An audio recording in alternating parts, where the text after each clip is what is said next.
la invitación a este espacio de ORT, el Festival de Cine de Punta del Este. Y bueno,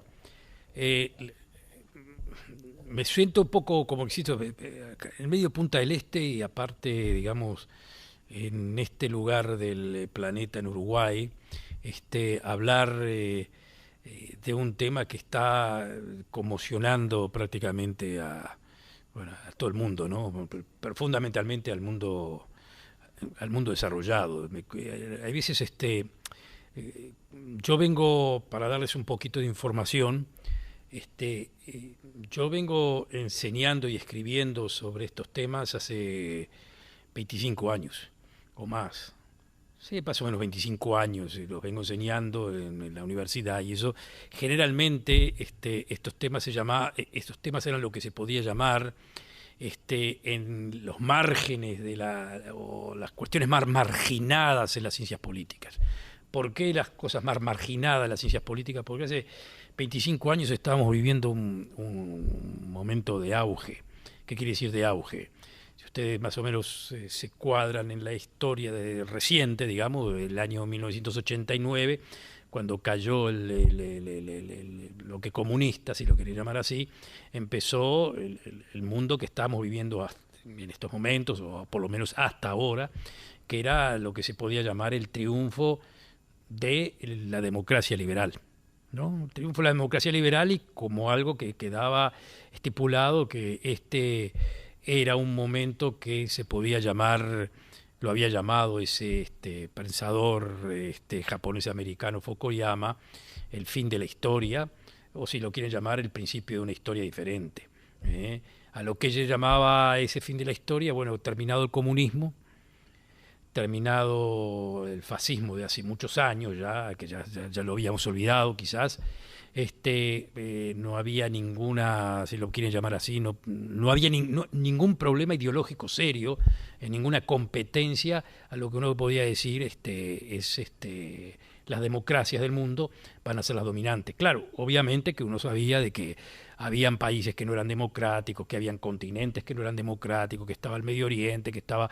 En fin, habían cosas así, pero digamos que en el mundo occidental el pensamiento dominante era uno y único. O sea que lo único que teníamos que hacer de aquí en adelante era ver cómo poder hacer manejar las democracias un poco mejor. Es decir, entonces todo lo que estábamos aprendiendo, todo lo que estábamos estudiando, en definitiva, era cómo hacer una democracia mejor que la otra. Es decir, y se ponían puntajes, se cuantificaban, en fin, muchísimas cosas así como para poder determinar, a ver, qué democracia es mejor y cómo este país que no es democrático puede llegar a ser democrático, en fin, etcétera, etcétera. Habíamos vivido todos esos procesos anteriores que se llamaban los procesos de transición a la democracia, que eran justamente la caída del bloque soviético por un lado y lo que habíamos vivido acá en Latinoamérica, ¿no? Que era la caída de los autoritarismos y el retomar, si lo quieren llamar así, la vida democrática, ¿no? Después de ahí empezó todo un debate, bueno, quién es democrático, quién no tanto, quién se acerca, quién se va, quién, en fin, todo eso, pero básicamente, desde el punto de vista normativo, la democracia era el punto, ¿no? Y eso también tenía una condicionante, que es por lo que el asunto es cada vez más llama tanto la atención. Lo que se llamaban las democracias occidentales eran Estados Unidos obviamente y Europa. El mundo estaba viviendo lo que se llamaba la forma, el afianzamiento del mundo de la posguerra, ¿no? El mundo de la posguerra había sido un mundo en donde las grandes potencias habían más o menos hecho el reparto, y en donde había todavía una conflagración de la Guerra Fría entre los Estados Unidos y la Unión Soviética, dejando de lado obviamente lo que se llamarían los nacionalismos más acérrimos, ¿no? Que era, digamos, los poderes de Alemania, caída durante la Guerra Mundial, el fascismo, el nazismo y por supuesto el Japón imperial, ¿no? Pónganle atención a esto, un punto muy importante. La derrota de los fascismos, la derrota en el 45 de los fascismos, no fue una derrota solamente del régimen, fue un aplastamiento total al régimen, a ideología.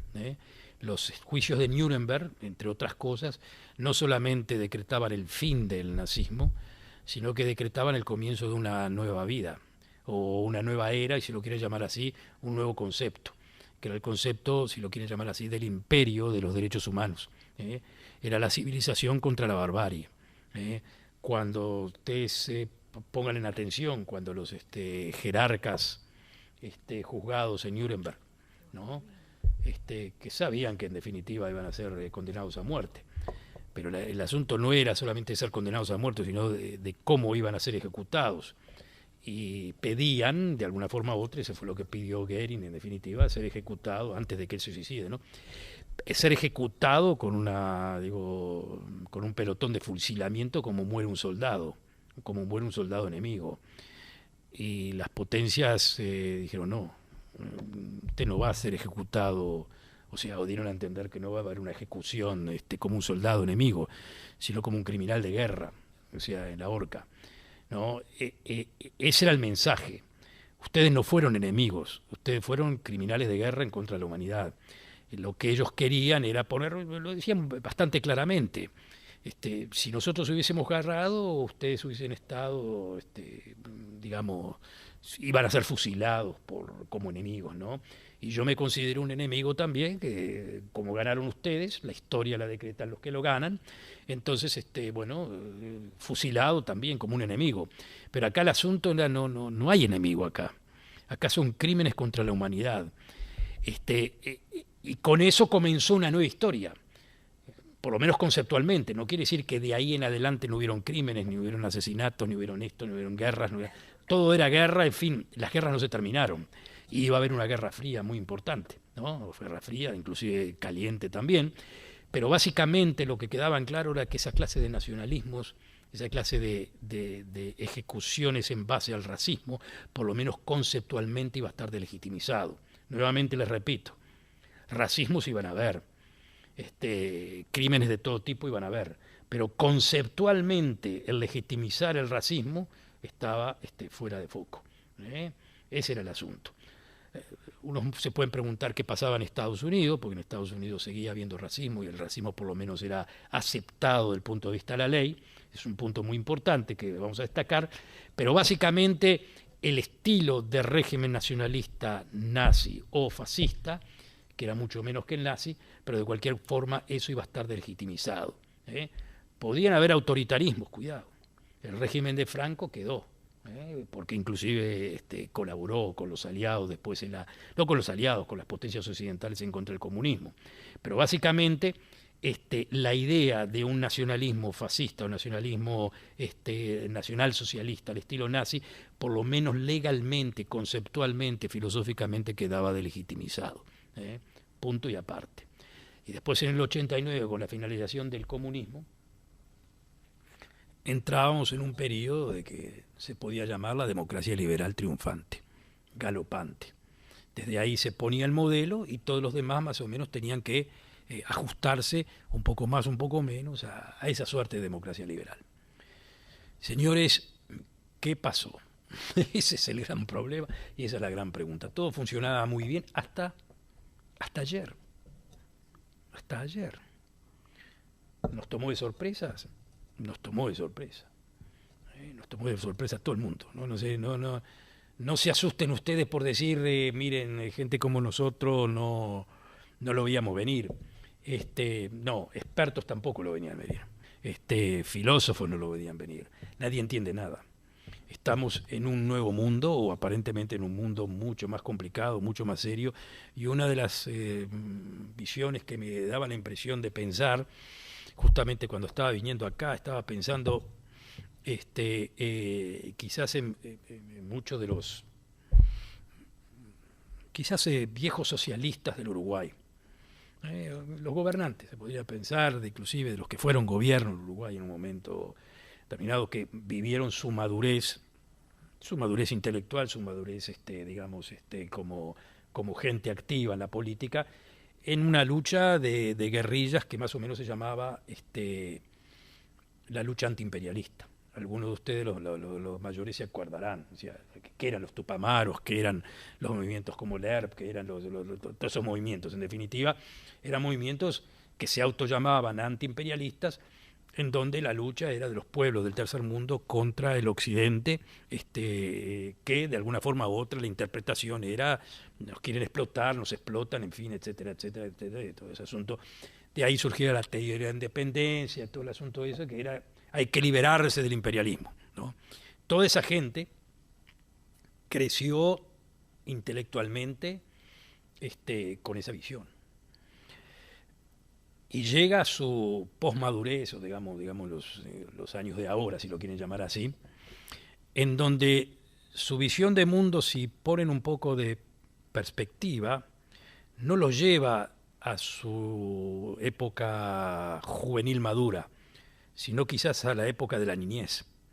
Cuando tenían esta gente 11, 12 años, vivían la época de los, si lo quieren llamar así, o un poco menos de 11 años, pero vivían los 30, 40, la época de los 30 y 40. Y en esa época, ¿qué vivían? ¿Qué veían? Veían una Latinoamérica o un Uruguay, con sus defectos o lo que sea, ballista, o pseudo ballista, más o menos tranquilo, y tenían que ver al mundo occidental, a la Europa, como algo fuera de foco, digamos. ¿Qué quiere decir fuera de foco?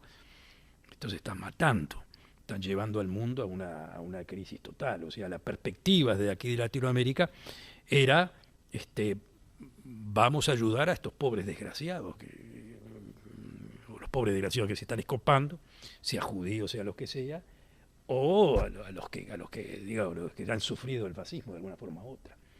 La perspectiva era esa, inclusive desde una Argentina peronista, ¿no? Una Argentina peronista, que bueno, el peronismo y todo, etcétera, etcétera, pero una Argentina muy próspera. Y recibía, no solamente recibía nazis, también recibía refugiados.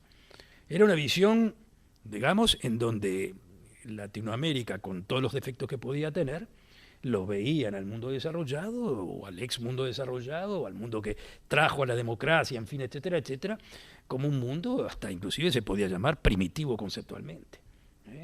Primitivo conceptualmente, porque en definitiva, ¿qué era el fascismo y el nazismo? Era una primitivez conceptual, o un avance tan grande que lo llevaba, digamos, al reaccionismo total. De alguna forma u otra, Estados Unidos tampoco se escapaba de eso, seguía siendo potencia, era el país más importante, al final ganador de la guerra, en fin, etcétera, etcétera. Pero en Estados Unidos también se vivían situaciones bastante problemáticas. No vamos a olvidarnos de la época del 29, la crisis financiera mundial, en fin, etcétera, etcétera. Y cómo sacan a manejar todo el asunto a través del plan Roosevelt, ¿cómo que se dice? El New Deal, en fin, etcétera, etcétera. Pero básicamente Latinoamérica, la perspectiva que tenía era de un mundo occidental problematizado. Ahora pónganse en esta gente, la supermadurez de hoy, viendo el mundo quizás con los ojos, o por lo menos con esa visión de cuando eran chiquitos, de cuando eran gente de 5 o 6 años. Porque lo que está pasando ahora es, nadie dice de que en Latinoamérica las cosas anden muy bien, eso por supuesto que no, pero lo que está pasando en el mundo desarrollado es problematizante, tomándolo levemente. Puede no pasar nada, no quiero equiparar esta época con la época del pasado, podemos hacer diferencias muy claras. En el pasado estábamos en el promedio, en el medio de una posguerra, Primera Guerra Mundial, hasta el comienzo de la Segunda Guerra Mundial, y el nacimiento del fascismo y el nazismo en Europa, ¿sí? Bueno, pero cuidado, eso era justamente a razón de lo que había producido la Primera Guerra Mundial, las crisis económicas y sociales, en fin, y las respuestas que le daban esa suerte de populismos en esa época, que se afianzaban en base al antisemitismo, en base al racismo, en base a todo eso, pero el background, lo que se dice, el caldo de cultivo, estaba en esa mechada después de la Primera Guerra Mundial, ¿no? O sea, los precios, el precio que tuvo que pagar Alemania en la Primera Guerra Mundial, uno lo puede ver y decir, bueno, ahí era un país propicio como para que nazca algo si no es así, algo medio dramático también. Italia, más o menos lo mismo. Se podía llegar a pensar que en Francia podía pasar, aunque Francia, la democracia francesa, resistió bastante bien los embates del fascismo, aunque ahí está el gran dilema y la gran pregunta que nos queda hasta ahora. Es decir, Francia fue conquistada, fue conquistada por los alemanes, pero hubo una gran colaboración por parte de Francia, ¿no? Por parte, digamos, de la mitad de Francia. Francia estaba dividida. En ese momento Francia se podía decir que era muy parecida a lo que se puede decir Estados Unidos en este momento, un país dividido, cortado por la mitad, ¿no? En Francia eso se dio muy claramente en la época de la posguerra, ¿no? Que ya venía desde antes. Había una Francia democrática y una Francia que era una Francia que muchos historiadores dicen que de ahí mismo surgió el nacionalsocialismo. Ahora, es como diciendo, bueno, todos estos movimientos populistas y nacionalsocialistas y pseudo radicales de una forma u otra ya existían desde antes de la Primera Guerra Mundial. Lo que pasa es que se consolida todo eso y se transforma en peso político en el periodo de las dos guerras, entre medio de las dos guerras. Ahí es donde se forma, el fascismo toma fuerza. Ahora recuerden también, el fascismo no era mayoritario y el nazismo tampoco era mayoritario. ¿Qué es lo que pasa? ¿Qué es lo que pasa? Como movimientos minoritarios entran a la política en base a coaliciones, se aprovechan de un sistema democrático medio tuerto, si lo quieren llamar así, en definitiva, en el caso de Alemania se puede decir un sistema democrático representativo con muchos partidos, que se cortan uno al otro. Para formar coaliciones uno tiene que pagar inmensidad, cantidad de plata, digamos, proceso inflacionario, si lo quieren llamar así, y con dos movimientos en las partes más extremas, el nazismo por un lado y el comunismo por el otro, que en definitiva luchan para tirar abajo todo el sistema, ¿no? En ese juego así, el grupo ganador obviamente era el nacionalsocialismo. ¿Qué quiere decir? Que, bueno, si eran dos movimientos que se contrastaban uno al otro, los del medio, la pregunta que se hacían los del medio era a quién apoyaban, o a este o al otro. En definitiva, el comunismo era prohibitivo. Era prohibitivo y entonces apoyan a los otros pensando que el nacionalsocialismo, digamos, de alguna forma u otra, tanto el nacionalsocialismo como el fascismo, iban a hacer el trabajo de limpiar al comunismo y después desaparecían. Es más o menos como el pensamiento que se dice hoy en día, o antes de la elección de Trump, que uno puede decir, bueno, pues dice una cantidad de idioteces y después se calma. No, eso era lo mismo, la misma forma con la que veían a esta gente, a los movimientos nacionalsocialistas como el fascismo. Como una manga de locos ahí que a la larga después se canaliza y se termina todo el asunto. Pero pasó todo lo contrario. Ahora, nuevamente repito, la crisis del 29, la crisis financiera del 29, el fin de la Primera Guerra Mundial no es el mismo marco que tenemos hoy en día. Mal que mal hoy en día con toda la crisis que hay, la crisis de la inmigración, la crisis económica, financiera en Europa, y con todo este debate que hay en los Estados Unidos, no estamos ni de cerca al mundo que teníamos en el 39. Pero de cualquier forma, y a pesar de eso, lo que está pasando en estos momentos se puede definir como una crisis del mundo liberal. Punto. En este momento yo lo definí como es el momento the politics of rage. The politics of rage es la política de la bronca, la política de la rabia. Estamos en estos momentos en la política de la rabia, y la política de la rabia es una política que va muy atada al populismo. No le echen la culpa al populismo, el populismo surge, el populismo en definitiva es parte de la política del rage. La política del rage es una política que en definitiva se aferra en un juego político, si lo quieren llamar así, en el juego democrático, en donde cada uno hace su propuesta y políticos populistas ven el mercado político y saben que sectores determinados de la población tienen rabia, mucha rabia. Y esa rabia no es necesariamente gente porque está, digamos, que esté en condiciones económicas paupérrimas, no necesariamente. Hay algunas que sí, pero no necesariamente. No es una cuestión de pauperización, no es una cuestión en estos momentos de estar viviendo muy mal. Es sencillamente una bronca que se fue armando en contra de un concepto que en Europa y en los Estados Unidos se puede llamar como, yo lo llamo un poco axiomáticamente como los socioliberales. ¿Qué quiere decir los socioliberales? Los socioliberales, a ver, ¿quiénes son? Es si lo quieren llamar así, la bronca contra las élites. Ustedes se preguntarán, guay, ¿eso qué es? ¿Y por qué? ¿Quiénes son las élites? O sea, ustedes ven el debate que hay en los Estados Unidos y ven cómo se corta el mapa político en Estados Unidos. No se lo voy a hacer así porque va a demorar mucho tiempo, pero a grosso modo se está dando, y en la votación se vio muy claramente, las mismas marcas que se dieron en la Guerra Civil. Las mismas marcas que se dieron en la Guerra Civil. Los estados pro-Clinton, los estados del norte desarrollados, las dos costas, y los estados pro-Trump eran los del sur y Midwest.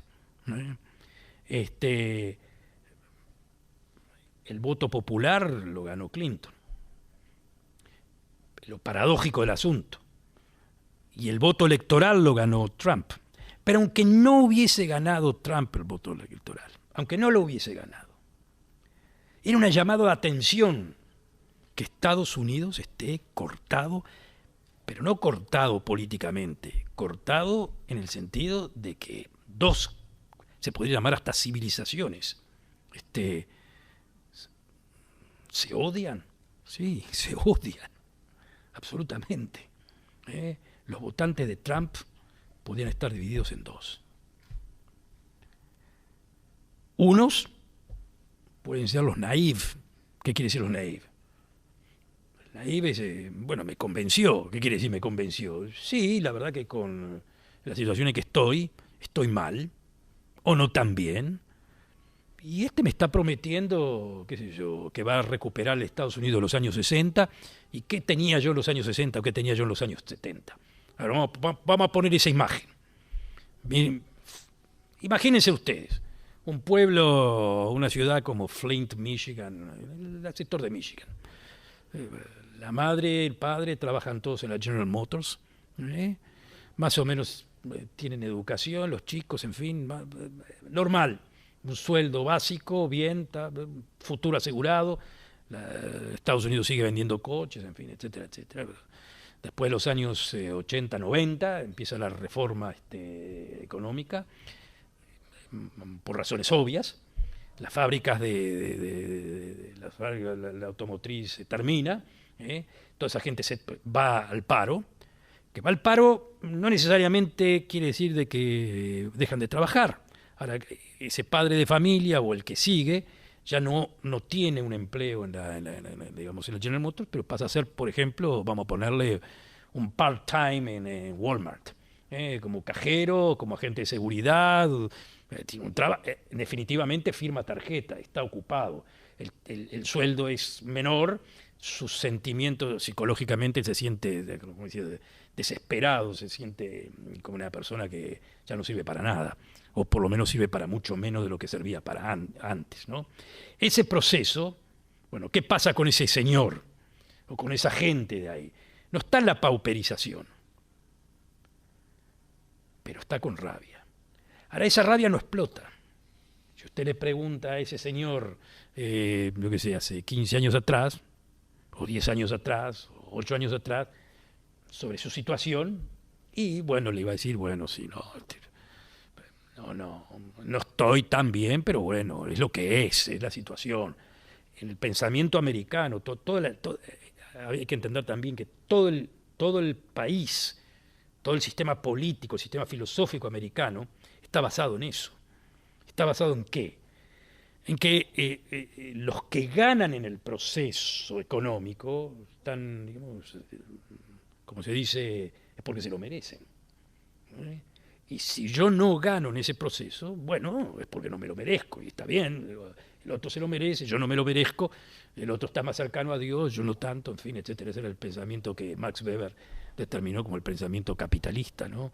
Pero había como, es como un lineamiento en el cual estamos de acuerdo. ¿Eh?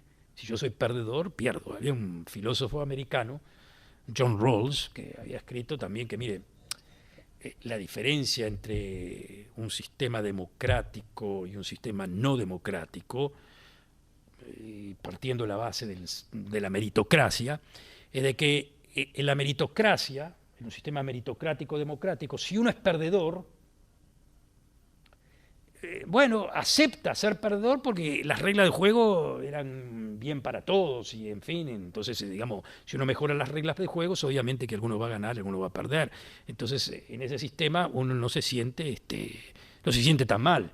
En un sistema que no es justo, si uno es perdedor, si uno es perdedor, un sistema no democrático justo, no justo, si uno es perdedor, entonces ahí sí cosecha la bronca, ¿no? La rabia. ¿Y qué sucede acá? Que es totalmente equivocado, que no importa si uno es perdedor en un sistema democrático justo.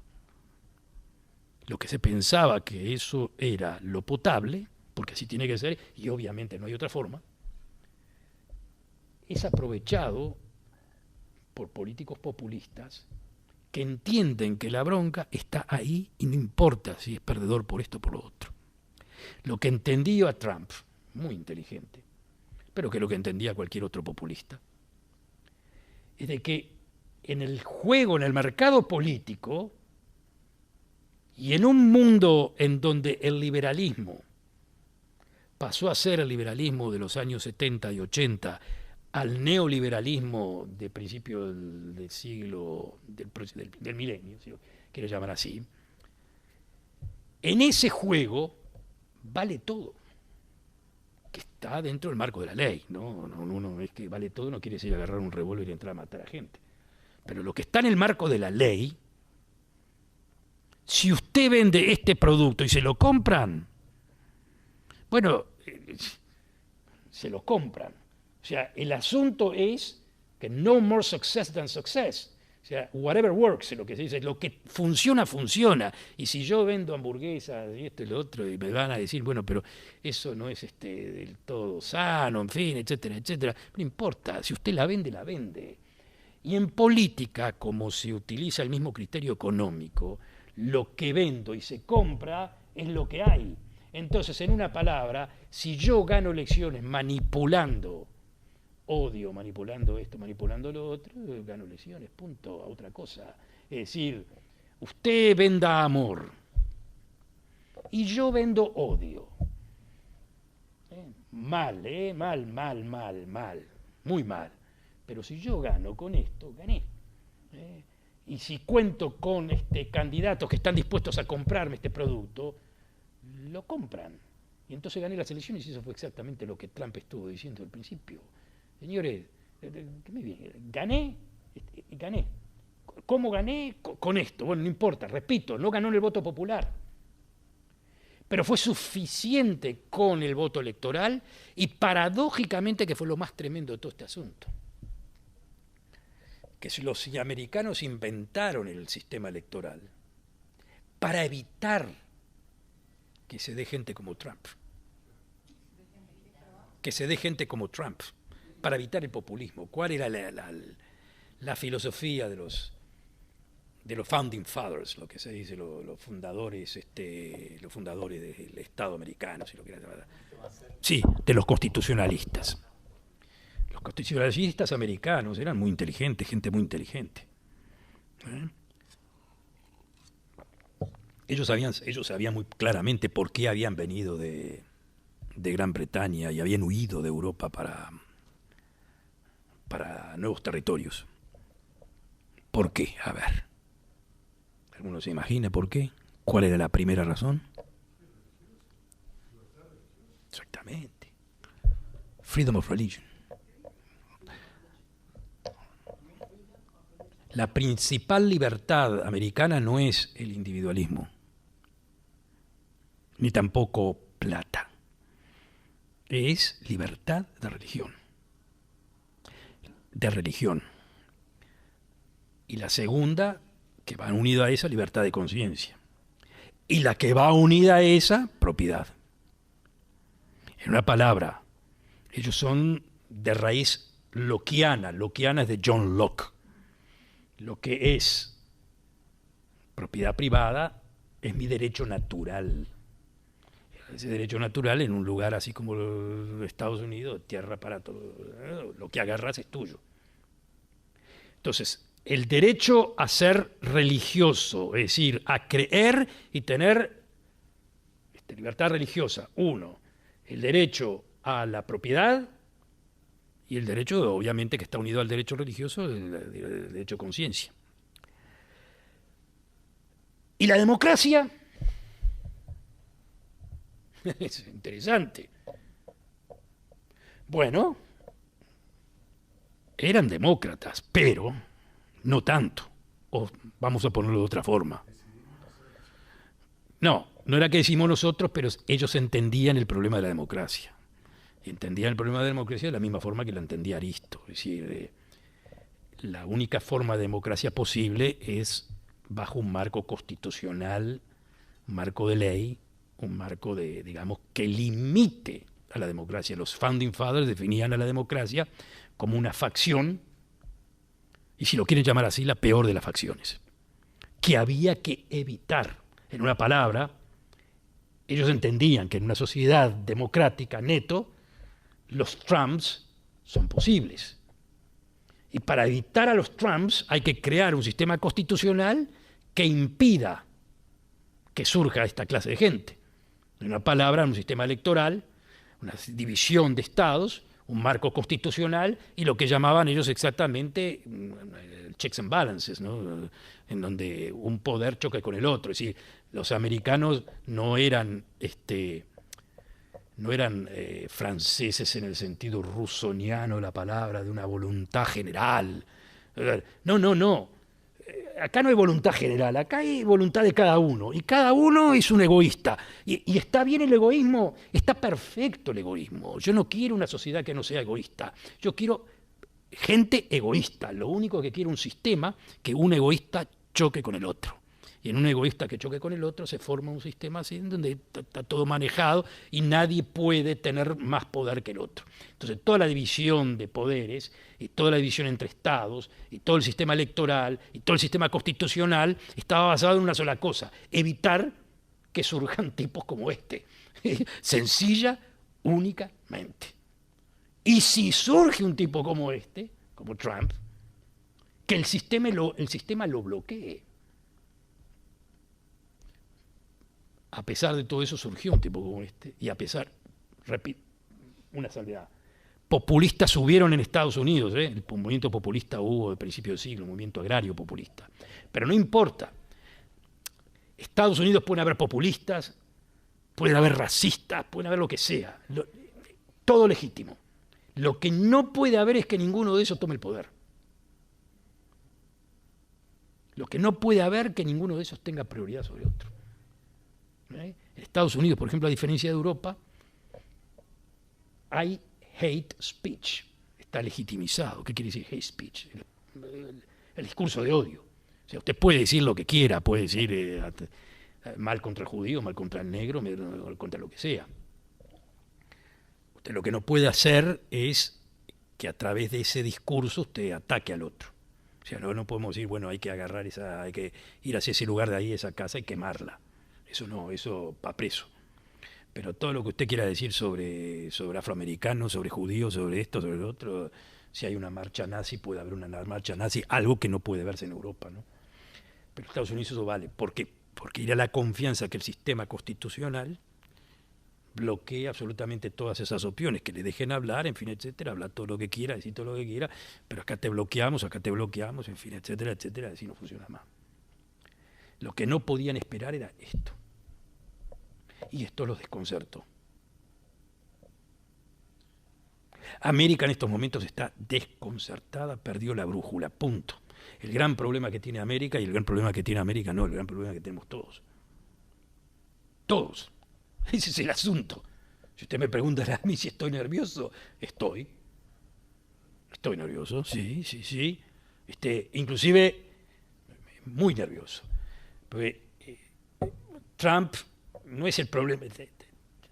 Es el problema, sí, porque es una persona que obviamente no tengo que contarle a todos ustedes, porque todos lo ven en la televisión, en fin, etcétera, etcétera, en la forma metodológica como trabaja, en fin, etcétera, etcétera. Pero aparte de eso, el grupo de asesores y los que se pueden llamar los que están en su oreja derecha, esos son terribles. ¿Eh? Si usted agarra, por ejemplo, este buen señor Steve Bannon, pues cuidado con él. Ese, y él tiene mucho poder. Ahora, la concepción de ese Steve Bannon, lo que él piensa, es su ídolo, si lo quieren llamar así, es un fascista italiano, Julius Evola, que estaba, no era de los más conocidos, pero el concepto de civilizaciones, de choque de civilizaciones, que Huntington en su momento le puso el dedo, pero está muy, muy, muy a favor. En fin, la idea es clara. La civilización occidental está en decadencia. Estados Unidos tiene que tomar la rienda para hacer una lucha a civilizaciones en contra fundamentalmente del Islam. Punto y aparte. Después seguimos. Está cara a cara con Trump. Y no les quiero mencionar a los demás porque también, de alguna forma u otra, son un grupo de gente que muy sofisticado y muy peligroso. El concepto del análisis de la situación no es un análisis equivocado. Lo que él dice, que lo decimos muchísimos, es que todo esto es producto de lo que mencioné anteriormente, de que el liberalismo se transformó de un liberalismo nacional, de un liberalismo concentrado, en un liberalismo globalizado. La globalización no había cómo impedirla. O sea, uno puede decir, bueno, ¿qué hacemos con eso? Bueno, esa es la situación que es. En esa globalización liberal, ¿qué fue lo que pasó?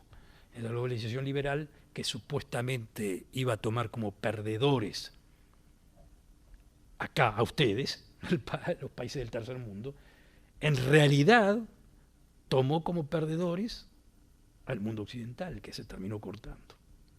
Los perdedores y ganadores están ahí, están en Inglaterra, están en Estados Unidos. Es decir, muchos ganadores dentro de Gran Bretaña, muchos ganadores dentro de los Estados Unidos, pero esa banda de perdedores, tanto en esos dos lugares como en el resto de Europa, que se sienten perdedores y se sienten que los populistas en estos momentos les están diciendo de que nosotros somos la voz de ustedes. No hay más partido comunista, no hay más partido socialista, no hay más estudios racionales. Es la manipulación de la bronca en contra de las élites. Y como ya les digo, la élite, ¿quién es? Millonarios, los ricos. No necesariamente. No, para nada. Todo lo contrario. Las élites son los marcos medios, o sea, en una palabra, son toda esa gente, si lo quieren llamar así, como yo, como los jóvenes, en fin, etcétera, que están en las universidades, que mañana entran en la escuela de administración, pasado mañana entran en el Banco Central, después del Banco de acá, después los contratan uy, qué bueno, me contrataron de Inglaterra para trabajar en el Lloyd Bank, uy, qué bueno, me llamaron de Harvard, voy para allá, muy bien, muy bien, muy bien, muy bien. Estamos locos de la vida con eso. Esa es la nueva generación, eso es lo que queremos todos, es lo que quieren todos los jóvenes, ¿no? Entonces, bueno, muy bien, esos jóvenes van, perfecto, llegan a Harvard, llegan acá, se conectan con el futuro presidente del Banco Mundial o el futuro presidente del Banco de Alemania, en fin, son los que un buen sociólogo americano en los años 90, 80, Christopher Lasch, había denominado como las élites en tránsito. Las élites en tránsito, ¿quiénes son? Son todos estos jóvenes que viven en el avión. Es decir, mañana hay un encuentro con el Banco Central en Alemania, mañana me encuentro con la gente ahí en Inglaterra, en fin, etcétera. ¿Cuál es la identidad de esta gente? Su trabajo. Y su segunda identidad, bueno, uno puede ser judío, uno puede ser musulmán, puede ser grupos étnicos, en fin, etcétera, etcétera. Este mundo de las élites, es un mundo muy no racista. muy multicultural. No importa, es como inclusive lo había dicho Chomsky, el dinero no es racista, vale todo. Es decir, muy abiertos de mente, lo tengo entre mis alumnos, obviamente, alumnos míos, en todos lados, y enseño en los Estados Unidos, no tienen estos problemas de sentimiento o racial o algo, problema cultural con alguien, no hay ningún problema, vale todo. Están en la apertura. En cada uno de ellos se conjuga la imagen clara que si alguno de ustedes lee la mejor revista semanal que existe en el mundo, que es The Economist, si alguno lo lee, ahí está la filosofía clarísima. The Economist. The Economist, inclusive Karl Marx ya lo había dicho, es la revista más inteligente que hay. Sigue siéndolo. Y tiene un mensaje muy claro. Es un mensaje, la pregunta es ahora, ¿qué es el liberalismo? Bueno, ahí lo tienen, es eso. ¿Qué quiere decir? Apertura de mercados. Beneficiado para todos.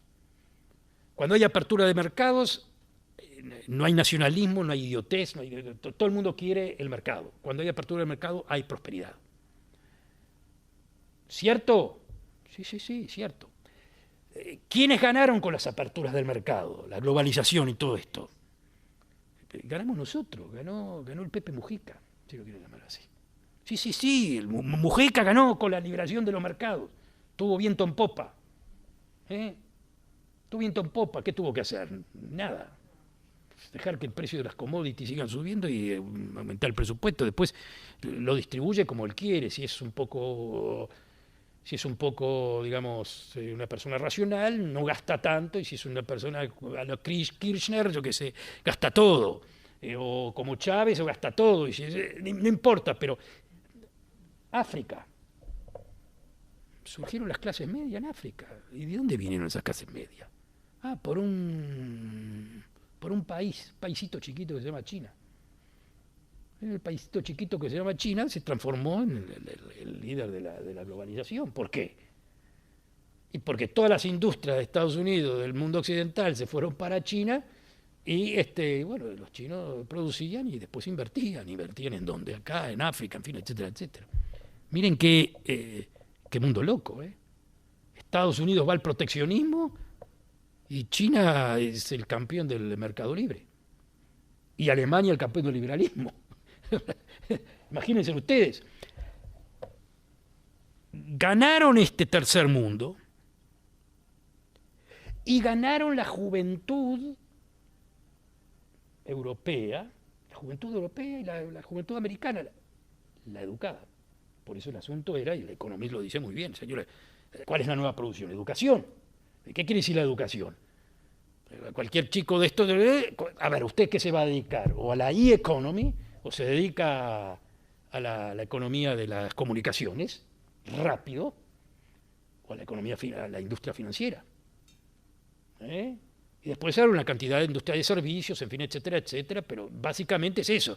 Pero no va a ir a trabajar en una fábrica textil.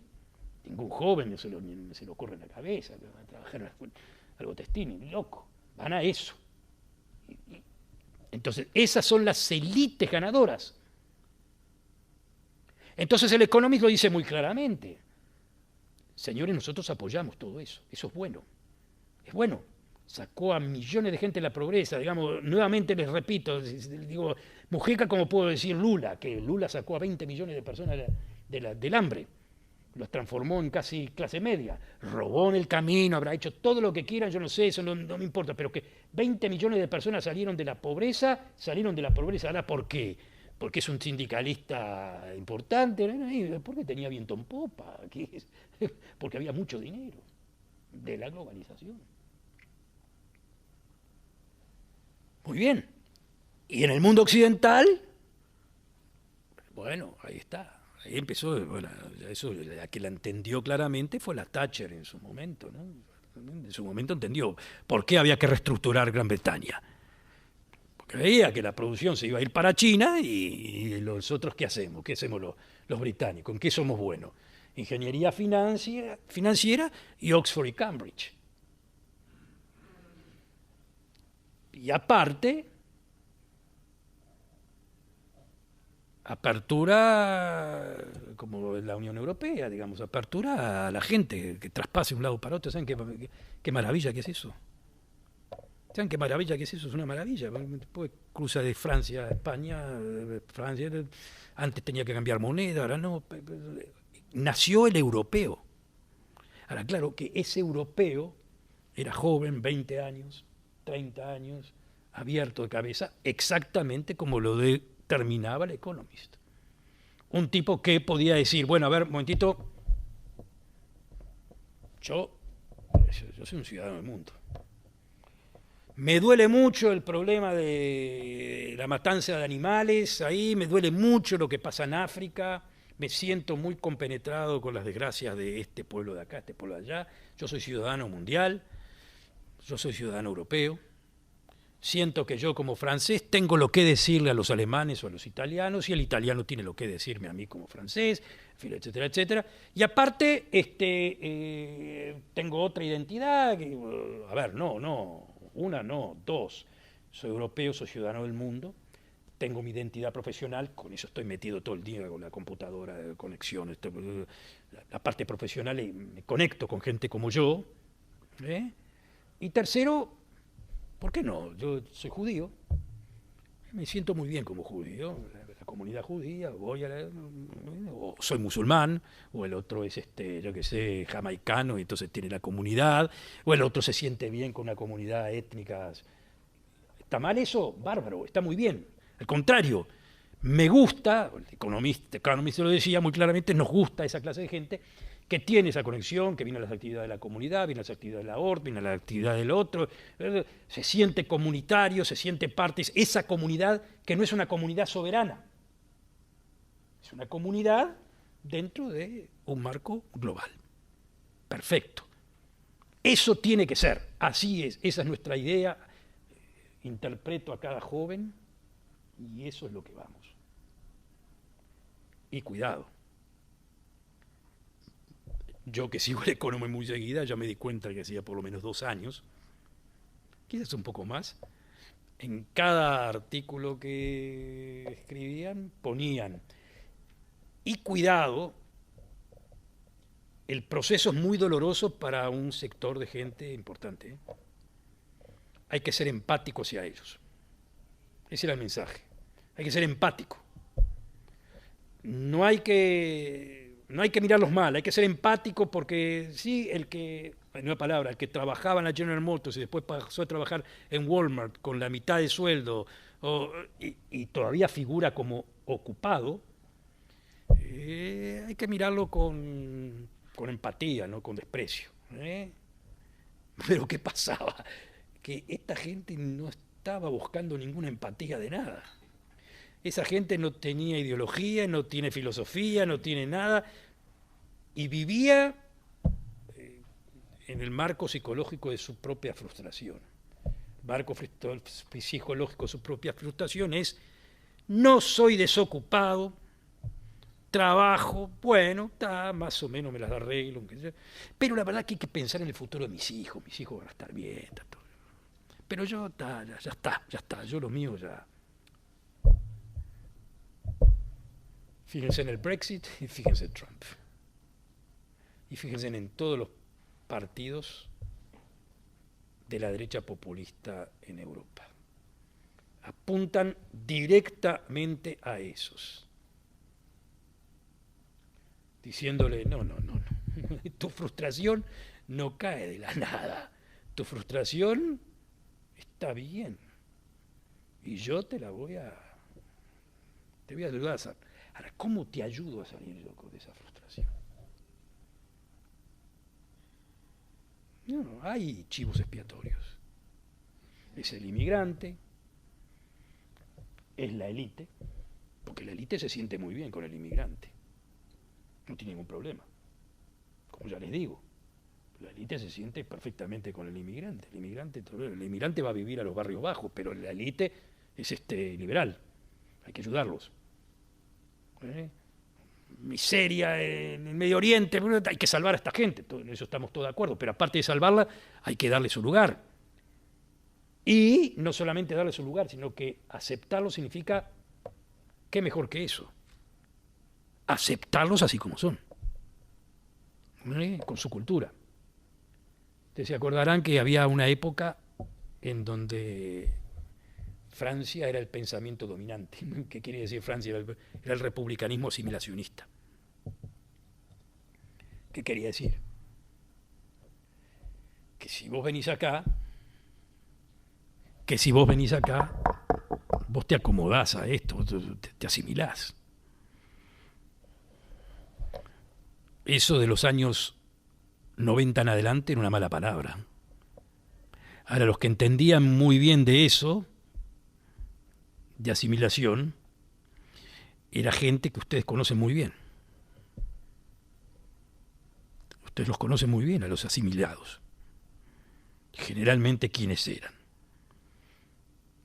El otro ultimativo, el judío. A los judíos les encantaba asimilarse, especialmente en los lugares democráticos liberales.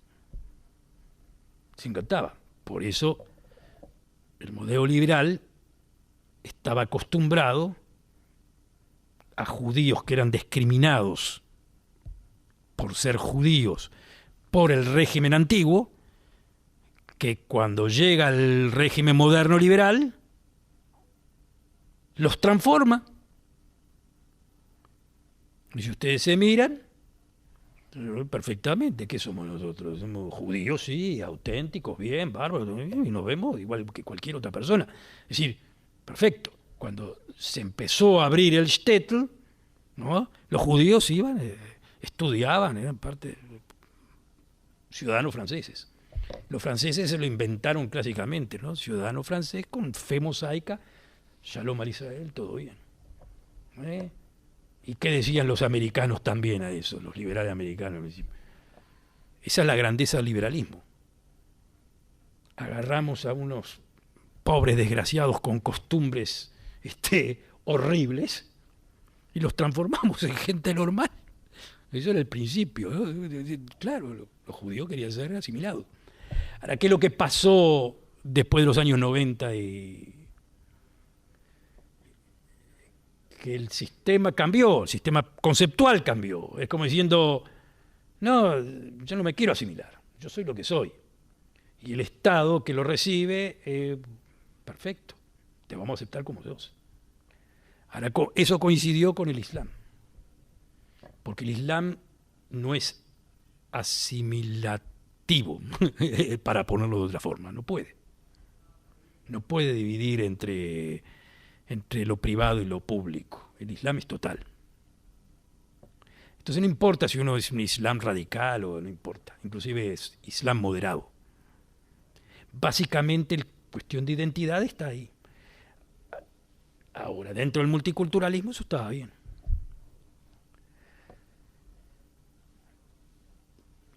Vayan sumando.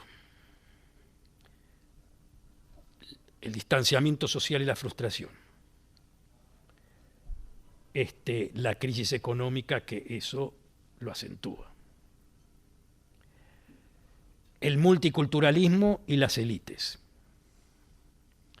Y toda una cantidad de gente ahí, que ya les repito, no está mal, no es gente de las favelas, pero es gente con la bronca apretada. En el momento que le tocan eso, de repente empieza, pero es cierto, pero si mi barrio se transformó, pero ¿cómo es eso de que se transformó? ¿Y quiénes son esta gente con estos disfraces ahí paseando por mi barrio? ¿Y por qué no se los llevan a otro lado? Y ahora van a venir 1 millón. Pero están locos.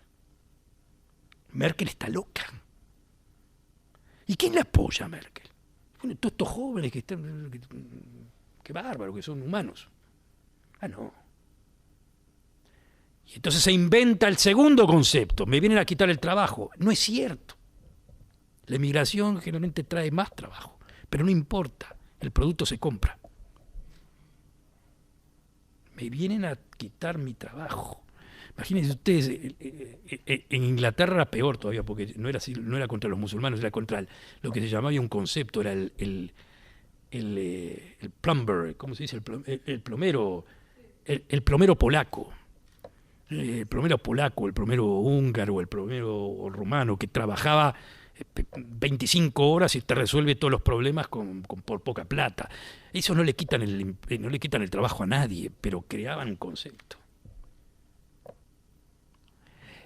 Y ese concepto los populistas lo saben explotar. Pero más que todo, más que eso, saben explotar. Si ustedes veían la propaganda del Brexit, era toda esa masa de refugiados que venía a Europa, que no necesariamente llegaban a Inglaterra, pero que te iban a invadir. Juntá al Islam terrorista, juntá esto, juntá lo otro, y tenés un caldo de cultivo de aquí hasta el fin del mundo.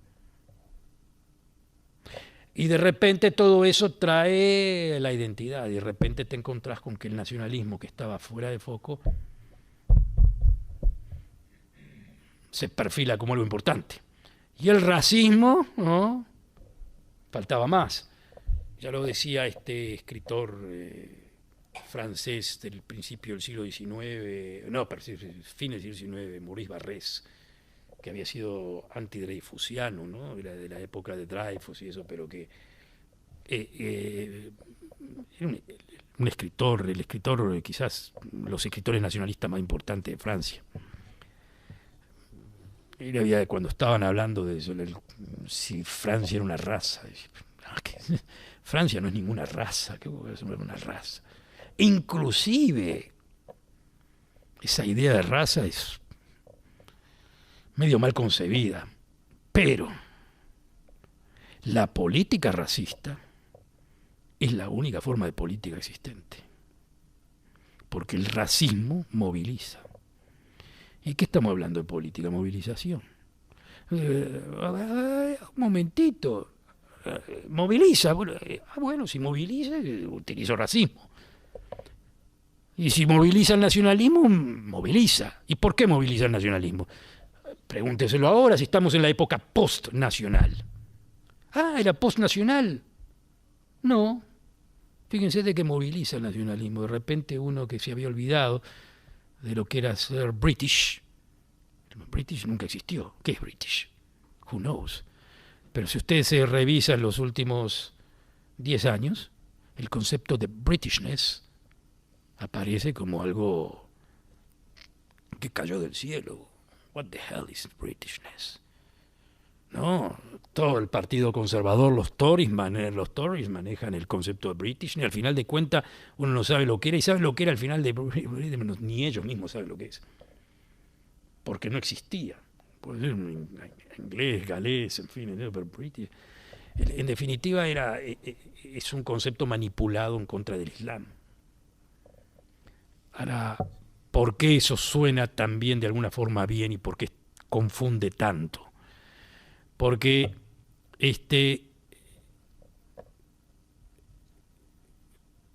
lo British quiere decir ser liberal. Pero lo que quiere decir ser liberal, en este caso, es ser liberal en donde lo más importante del ser liberal, miren, no, interesante, es el derecho de las mujeres. Ahora, está bien, ¿eh? No hay ningún problema con eso. El problema es que va dirigido a las comunidades musulmanas que tienen un problema con la mujer. Tienen un problema con la mujer. Ahí va el asunto. Usted veía cómo manipulaban a los políticos británicos el concepto. Uno tenía que llegar, por ejemplo, a las escuelas en Birmingham, escuelas públicas en Birmingham, donde había un 30% de comunidad musulmana, ¿no? De chicos musulmanas, ¿no? Y de repente en las escuelas mismo uno empezaba a ver cierta forma de segregación voluntaria. ¿Qué quiere decir segregación voluntaria? Por respeto a esto, entonces las chicas iban de un lado, los chicos iban del otro, en fin, una cosa así. Hasta que eso llamó la atención. Y hubo intervención del Estado. Porque ser British es que chicas y chicos vayan juntos. Entonces, claro, suena muy bien, pero por el otro lado va acompañado de una cierta discriminación. Lo que tiene el populismo nacionalista europeo es eso, y a diferencia del americano, por eso es más interesante y más problemático, que tiene una manipulación muy importante del juego femenino. Marine Le Pen, en Francia, manipula el asunto femenino muy claramente. Manipula también una apertura muy interesante hacia homosexuales. No del todo, pero más o menos. Tiene disputas dentro del propio partido, pero fíjense, con esto les culmino el debate. El populismo nacionalista en Holanda es muy profeminista, muy promosexual, muy prolesbiano. Es decir, esa es la gente que va a votarlos. Porque básicamente lo que dicen es esos contra el Islam. ¿Por qué? Porque el Islam básicamente tiene problema con el homosexual, en fin, etc. Cuidado, no solamente el Islam, pero el Islam es el que lo manifiesta más claramente. Entonces, hay una manipulación en Europa de la bronca colectiva contra las élites y eso, y aparte, un asunto en el cual le roban también a las élites liberales el tema feminista, el tema homosexual y el tema lesbiano. Incluyen a todo eso dentro de una idea de nación. Es como ser nacionalista es directamente ser profeminista. No todos los movimientos populistas en Europa van hacia eso, menos los de Europa Oriental. Lo de Europa Oriental es otra cosa. Pero en Europa Occidental usted ya lo puede ver muy claramente en el UKIP, en Pegida, en Alemania, en la Alternativa por Alemania, muy feminista, no solamente dirigentes que son dirigentes mujeres, sino que también, es decir, en el partido del Front National de Francia, es decir, usted ya ve una conflagración de gente dentro del marco de nación que le está poniendo en jaque a élites liberales, a élites económicas, al modelo de globalización, y les está diciendo a los globalizantes que, a ver, o inmigrantes o mujeres, diciendo, la mujer es la mujer nacional, los inmigrantes no, porque los inmigrantes te traen todo lo necesario para que la mujer tenga que ser protegida en la calle. Fíjense lo que pasó en Colonia, en Alemania. No son grandes casos, pero alcanza con que un golpe en Colonia, otro golpe en Suecia, otro acá, otro allá, otro, y ya se va confeccionando la idea de que todos los violadores están en el Islam. Y eso es manipulado muy inteligentemente. Le dejo las preguntas, simplemente les digo de que la última frase de que estamos entrando en un mundo sumamente complicado, en un mundo en donde las luchas de las identidades vuelven con toda la dureza posible a Europa, un mundo en el cual la bronca es indirectamente contra The Economist, nuevamente, un diario, un semanario meritocrático, inteligente, que dice muchas verdades, que tiene una utopía y que quiere un mundo mejor y que supo también ver de alguna forma u otra la que se le venía, pero que hoy en día perdió el partido. Perdió el partido. Hoy en día perdió el partido. No sé por cuánto tiempo, pero hoy en día perdió el partido. The Economist.